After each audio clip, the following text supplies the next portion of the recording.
வரைக்கும் நீங்கள் பார்த்துருக்க மாட்டீங்க. ஆனால் ரொம்ப சிம்பிளாக அதுக்கான ஆன்சர் கண்டுபிடிச்சிடலாம். F of X equal to -1 power 2x என்பது எண்ணிலிருந்து இசட்டுக்கு வரையறுக்கப்பட்ட ஒரு சார்பு எண்ணில் எஃப்பின் வீச்சகம் என்ன அப்படின்னு கொஸ்டின் கேட்டிருக்காங்க. இதுக்கு நீங்கள் என்ன பண்ணணும் அப்படின்னா ஃபர்ஸ்ட் இந்த எஃப் ஆஃப் எக்ஸ்ன்னு இருக்கா, எஃப் ஆஃப் எக்ஸ் -1 பவர் 2xன்னு இருக்குது. இப்போது எக்ஸோட வேல்யூ தான் இங்கே நீங்கள் என்ன சப்ஸ்டிட் பண்ண போகிறீங்கிற கவனிக்கணும். எக்ஸோட வேல்யூ நீங்கள் 1லேருந்து 1, 2, 3 இந்த மாதிரி அப் டு n வரைக்குமே நீங்கள் சப்ஸ்டிட் பண்ணிக்கலாம். ஓகேவா? ஸோ இன்ஃபினிட்டி வரைக்கும் நீங்கள் சப்ஸ்டிட் பண்ணலாம். ஆனால் கிடைக்கக்கூடிய ஆன்சர் தான் இதற்கான ஆன்சர். ஓகேவா?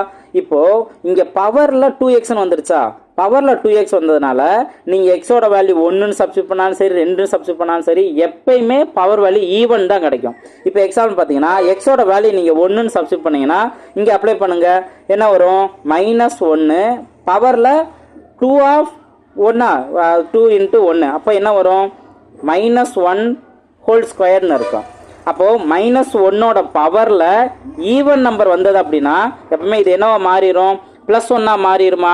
ஓகேவா? அதே போல தான் நீங்கள் எக்ஸோட வேல்யூ 2ன்னு சப்ஸ்டிட் பண்ணாலும் அப்போ -1 ஆஃப் 2 × 2 அப்படின்னு வருமா? அப்போ 2 × 2 என்ன பவரில் -1 பவர் 4ன்னு வரும். அப்போ இங்கே ஈவன் நம்பர் தானே. அப்போது -1ஓட பவரில் வந்துட்டு ஈவன் நம்பர் வந்ததுனால இதுவும் ஆன்சர் 1 தான். அதே போல தான் நீங்கள் எக்ஸோட வேல்யூ 3 சப்ஸ்டிட் பண்ணாலும் சரி அப் டு எந்த நம்பர் சப்ஸ்டிட் பண்ணாலும் வேல்யூ என்ன தான் கிடைக்கும்? 1 தான். அப்போ எஃப் ஆஃப் எக்ஸோட அந்த வீச்சம் என்ன? 1. ஆப்ஷன் ஏ தான் அதற்கான சரியான ஆன்சர். ஸோ ரொம்ப ஈஸி தானே.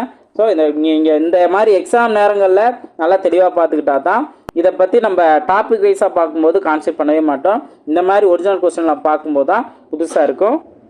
இப்போ நல்லா ப்ராக்டிஸ் பண்ணிக்கோங்க. நெக்ஸ்ட் கொஸ்டின் பார்ப்போம்.